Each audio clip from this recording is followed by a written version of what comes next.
ইতিমধ্যে আপনারা সবাই জানেন যে আমরা যে নতুন করে একটি স্পোর্টস আমাদের 12 থেকে 14 বছর বাচ্চাদের অংশগ্রহণে কিশোর কিশোরীরা সেখানে খেলছে, তাদের যে অংশগ্রহণ সেটা মানে অভূতপূর্ব আমি মনে করি। কারণ আমরা এই অল্প সময়ে আমরা যেভাবে সারা বাংলাদেশে প্রায় 1,72,000 আমাদের কিশোর কিশোরীরা রেজিস্ট্রেশন করেছে এই নতুন করে স্পোর্টসে, যেটি আনবিলিভেবল। আমরা মনে হয়েছে যে এই অল্প সময়ে এত রেসপন্স আমরা চিন্তাও করি নাই।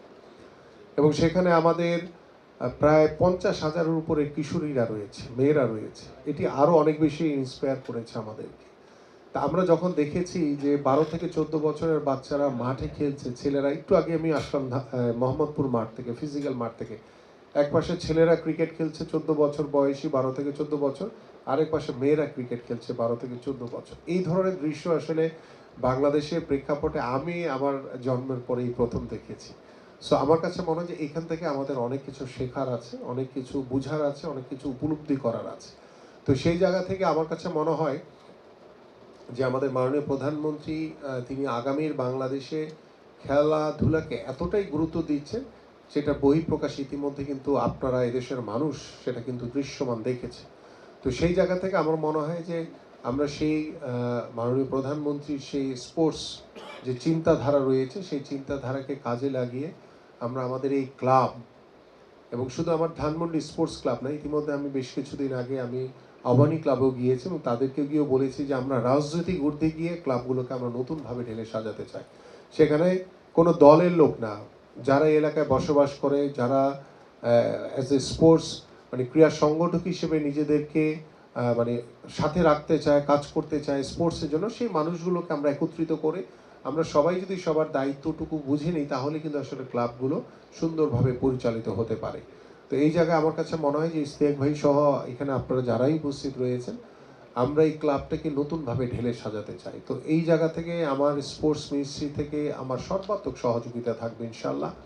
এবং আমি মনে করি এই ক্লাবটিকে যে ভবিষ্যতে আপনারা যে চিন্তাধারা নিয়ে কাজ করছেন, এটাকে একটা স্পোর্টস কমপ্লেক্স আকারে যে বাস্তবায়ন করার চেষ্টা করছেন, সেখানে আমার কাছে মনে হয় আমরা আর্চারি রয়েছে, যেটি আর্চারিতে আমাদের অনেক ভবিষ্যৎ ভালো, আমাদের শুটিং রয়েছে, সেখানে অনেক ভালো কিছু করার সুযোগ রয়েছে। কারণ আমাদের লক্ষ্য থাকতে হবে যে আমরা সাব গেমস কিংবা আমাদের এশিয়ান গেমস কিংবা আমাদের অলিম্পিক গেমসে, বিশেষ করে অলিম্পিকে আমি বলছি না যে এখনই করে ফেলবো রাতারাতি, আমরা স্টার্ট করতে চাই, শুরু করতে চাই। কারণ আমরা স্বাধীনতার পরে বিভিন্ন সময় বিভিন্ন জন দায়িত্ব নিয়েছে, কাজ করেছে, আসলে শুরুটাই হয় নাই।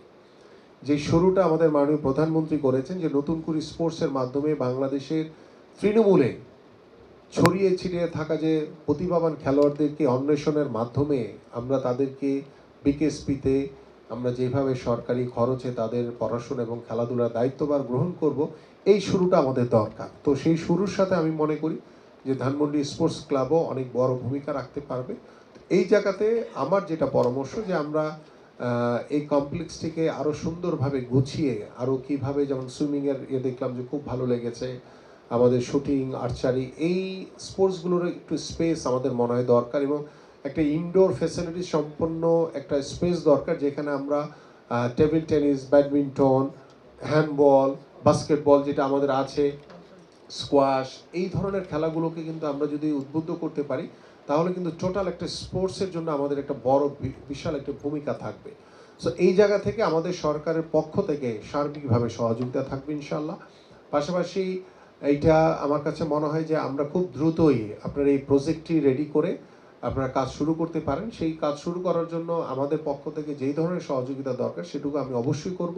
পাশাপাশি কারণ এখানে স্পোর্টস বা খেলাধুলার সাথে ফাইন্যান্স খুব ওতপ্রোতভাবে জড়িত, সো সেই ফাইন্যান্সেরও কিন্তু একটি ব্যবস্থা লাগবে। সো সেটি আপনারা আলোচনা করেন, বসেন, আপনাদের যারা এখানে আছে তাদেরকে ডাকেন, বা আমরা যদি এখানে স্থায়ীভাবে যদি ক্লাবগুলোর যদি ইনকামকে নিশ্চিত করতে পারি, তাহলে কিন্তু আসলে অনেক সময় আমরা সেই ডোনেশনটাকে দূরে থেকে কিন্তু আমরা নিজেদের ইনকাম দিয়ে কিন্তু আমরা ক্লাবগুলোকে পরিচালিত করতে পারি। সো এটি আমি বলছি না যে রাতারাতি করা যাবে, এটা সময় লাগবে আমরা, বাট এখানে যেহেতু নিজস্ব এত বড় একটি জায়গা, ধানমন্ডির মতো জায়গায়, যেটি একদম আমার কাছে মনে হয় যে স্বাধীনতার পর থেকেই বোধহয় এটি ক্লাব হিসেবেই বা খেলার মাঠ হিসেবেই পরিচালিত হয়ে এসছে। সো এখানে আমার কাছে মনে হয় না যে অন্য কোনো ইস্যু আছে যে কেউ এসে দখল করে নিবে বা কেউ অন্যভাবে এটাকে চিন্তা করার কোনো সুযোগ নাই, এবং যদি কেউ চিন্তাও করে থাকে সেই সুযোগ আমরা দিব না ইনশাল্লাহ।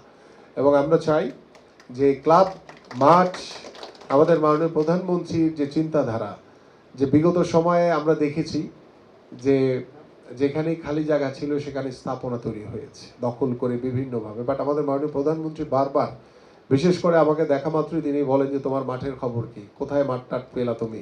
এই যে তার মাঠ নিয়ে যে চিন্তা, এবং তিনি ইতিমধ্যে একটি কমিটি করে দিয়েছেন আমাকে আহ্বায়ক করে, আমাদের সাথে আমাদের স্থানীয় সরকার এবং পল্লী উন্নয়ন সমবায় প্রতিমন্ত্রী বীর শাহ আলম এবং আমাদের গৃহায়ণ প্রতিমন্ত্রী সোহেল মঞ্জুর সহ আমাদের প্রায় 12 জন সচিব রয়েছেন, যারা আমরা এই মাঠ সংরক্ষণের জন্য আমরা কাজ শুরু করেছি।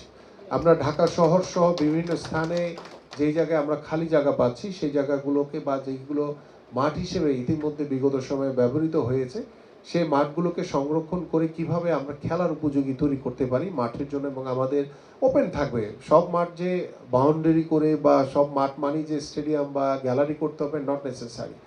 আমার কাছে মনে হয় যে আমরা এই মাঠগুলোকে যদি খেলার উপযোগী করে আমাদের এলাকার বাচ্চাদের জন্য ছেড়ে দিতে পারি, তাহলে আমার মনে হয় যে আমরা সামাজিকভাবে, আমাদের পারিবারিকভাবে এবং সর্বোপরি রাষ্ট্রীয়ভাবে আমরা যে সামাজিক যে একটি আমূল পরিবর্তন চাই, গুণগত পরিবর্তন চাই, এবং খেলাধুলা হবে সেটার অন্যতম মাধ্যম, আমি এটা বিশ্বাস করি। এবং খেলাধুলার মাধ্যমেই আমরা সেটা করতে পারবো, এবং এই খেলার কিন্তু কোনো বিকল্প নাই। কারণ আমরা যেই মানসিকতারই হই না কেন, বা যেই আমরা দল করি না কেন, বা আমাদের ভিন্নমত থাকুক না কেন, বাট যখন কোনো বাংলাদেশ কোনো খেলায় রিপ্রেজেন্ট করে বা বাংলাদেশ খেলে, তখন কিন্তু আমরা সবাই বাংলাদেশি হয়ে যাই।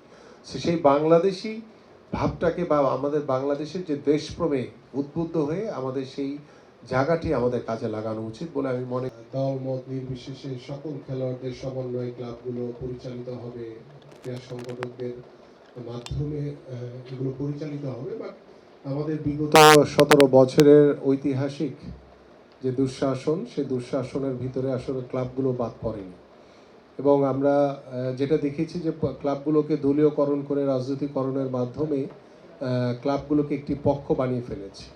সো আমি প্রথমেই যে বিষয়টি পরিবর্তন করতে চাই বর্তমান প্রেক্ষাপটে, এবং আমাদের সরকারের যেই প্রতিশ্রুতি বলেন বা বাংলাদেশের ক্রীড়াঙ্গন নিয়ে আমরা যে নতুন চিন্তা ভাবনা নিয়ে আমাদের মাননীয় প্রধানমন্ত্রী কাজ করছেন, আমরা ক্লাবগুলোকে আর কোনো পলিটিসাইজ করতে চাই না। আমরা ক্লাবগুলোকে একদম নিরপেক্ষভাবে দল মত সব কিছুর ঊর্ধ্বে থেকে, ধানমন্ডি সোসাইটি থেকে শুরু করে এই এলাকায় যারা বসবাস করে বা এই ক্লাব পরিচালনার সাথে যারা একদম ওতপ্রোতভাবে জড়িত রয়েছে, স্পেশালি আমি মনে করি আমাদের যে ইশতিয়াক ভাই বা আমাদের এখানে যারা অন্যান্য আপনারা এখানে নেতৃবৃন্দরা রয়েছে, আমি আপনাদের কাছে আহ্বান করব যে এই ক্লাবটিকে আবার একটি পূর্ণাঙ্গ মানে সামাজিক ক্লাব হিসেবে, কিংবা আমরা স্পোর্টসের কীভাবে আমাদের এই ক্লাবের অবদান আমরা রাখতে পারি, সেই জায়গাগুলো আমার কাছে মনে হয় যে আপনাদের নতুনভাবে ভাবার সময় এসেছে। সো ইতিমধ্যে আপনারা প্রজেক্টরে একটি ভবিষ্যৎ প্রোগ্রাম আপনারা দেখিয়েছেন। আমার মনে হয় যে এখানে আরও বেশ কিছু বিষয় যদি আপনারা অ্যাড করেন, তাহলে আমার মনে হয় যে আমরা আগামীর বাংলাদেশে যে স্পোর্টস ক্লাব হিসেবে বা স্পোর্টস কমপ্লেক্স হিসেবে যেই ঢাকা সহ সারা বাংলাদেশে আমাদের যেই কার্যক্রমগুলো চলমান থাকবে, এবং সেই চলমান কার্যক্রমের মধ্য থেকে আমরা চাই যে ধানমন্ডি স্পোর্টস ক্লাব বাংলাদেশের স্পোর্টসে একটি অনেক বড় ভূমিকা রাখবে। তো সেই ভূমিকা রাখার জন্য আপনাদেরকেও প্রস্তুতি নিতে হবে, এবং এখানে ক্লাবগুলোকে কিভাবে স্থায়ীভাবে স্বাবলম্বী করা যায়। কারণ আমরা দেখেছি যে আসলে ক্লাবগুলো সবসময় ডোনেশনের উপরে চলে। সো ডোনেশনের উপরে আসলে আমাদের দেশের বিভিন্ন সামাজিক প্রেক্ষাপটে বা আমাদের এই রাজনৈতিক প্রেক্ষাপটে দেখা যায় অনেক সময় আপস অ্যান্ড ডাউন হয়ে যায়, যার কারণে ক্লাবগুলো আসলে ক্ষতিগ্রস্ত হয়, খেলোয়াড়রা ক্ষতিগ্রস্ত হয়। তা আমরা চাই যে এই জায়গা থেকে আমরা সরে এসে ক্লাবগুলোকে কিভাবে স্থায়ীভাবে স্বাবলম্বী করার মাধ্যমে আমরা ক্লাবের যাতে কখনোই কোনো ক্ষতির সম্মুখীন হতে না হয়, সেই বিষয়গুলো আমরা কিভাবে আলোচনা করে, কিভাবে স্থানীয় যারা এখানে আপনারা বসবাস করেন বা আমাদের স্থানীয়ভাবে যারা এই ক্লাবগুলোকে পরিচালিত করছে, আমার মনে হয় আমরা সবাই মিলে এই ক্লাবটিকে নতুনভাবে ঢেলে সাজাতে পারি। তো সেই নতুনভাবে ঢেলে সাজানোর জন্য আমাদের দরকার হচ্ছে কিছু ভালো মানুষ, কিছু ভালো ক্রীড়া সংগঠক, ভালো কিছু ক্রীড়াবিদ, যাদের সমন্বয়ে আমরা এই ক্লাবটাকে নতুনভাবে ঢেলে সাজাতে পারি। আমি দৃঢ়ভাবে বিশ্বাস করি যে রাজনৈতিক প্রেক্ষাপটের কারণে বিগত সময়ের যে ইতিহাস সেটা আমরা ভুলে যাব না, বাট সেটাকে আমরা মনে রেখে আমরা যাতে ভবিষ্যতে ক্লাবগুলোকে যাতে নিরপেক্ষভাবে স্বাধীনভাবে যাতে ক্লাবগুলো পরিচালিত হতে পারে সেদিকে সবাই আমরা দৃষ্টি রাখবো এবং ভূমিকা রাখবো আমরা আমাদের যার যার জায়গা থেকে। এবং আমি আশা করি যে এই ক্লাবটিকে সুন্দরভাবে ঢেলে সাজানোর জন্য, এবং আমরা জানি যে ধানমন্ডি স্পোর্টস